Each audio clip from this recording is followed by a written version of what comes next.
So imagine you've been investing maybe in this investment firm for 20, 30, 40 years maybe. And now all of a sudden, after all those years, that money's gone. And nobody can explain where it went or why it's gone, really. You just know it's not going to be there. So here you've been, basing your life on possibly having this money when you get older. And now they're telling you that it may not be there at all. Or it's going to be significantly less. Oh, wait. We don't have to imagine. That's the truth right now with Social Security. And I'm sad to be the guy to break it to you, if you haven't heard. But Social Security is going to go belly up soon, or at least going to affect us all with significant changes in how much money we get back. And this is not something that we were able to opt out of. This isn't like, I don't want to pay a tax on a car, so I don't buy a car. Or I don't want to pay tax on alcohol, so I don't buy alcohol. Or tobacco, or anything else like that, where you typically pay a tax based on a purchase. No, this is something that we've been mandated for 40, 50, 60 years, whatever it is. But depending on how long you've been working. But you don't get an opt-out for this. And I think it's crap, because regardless of your political affiliation, both parties have been kicking this can down the road for far too long. And it needs to be addressed. And it needs to be addressed soon. I'm at a point now where I'm going to be 60. If you're close to that age, then you're in the same boat as me or anywhere near that.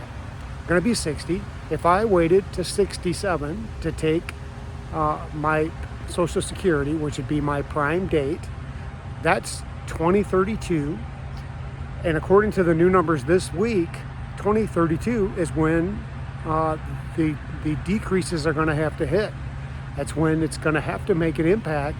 And we're talking about anywhere from 18 to 24%, depending on your earnings and where you're at.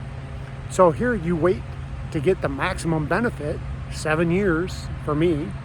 Well, 7 years from now, 2032, is when they expect that these decreases are going to start.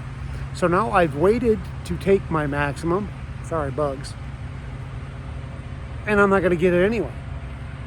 And even if I went at 65 and decided I'll start withdrawing then and getting 80%, 85%, give or take, I'll only get to withdraw that amount for 2 years. And then I'm going to get hit with a decrease.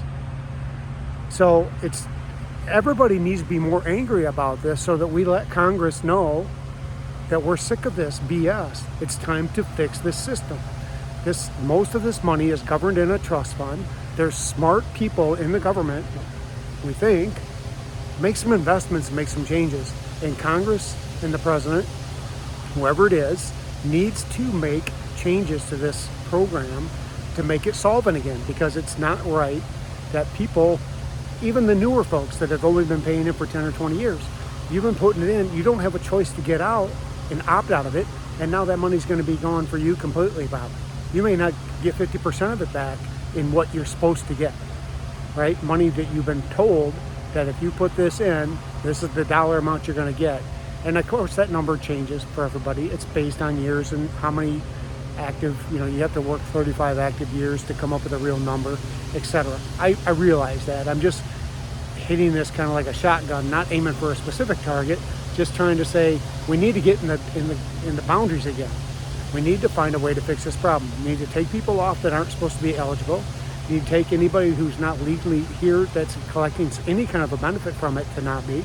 It was supposed to be set up for retirees and widows of retirees that had family and etc. That was the initial premise, is that we're going to protect seniors and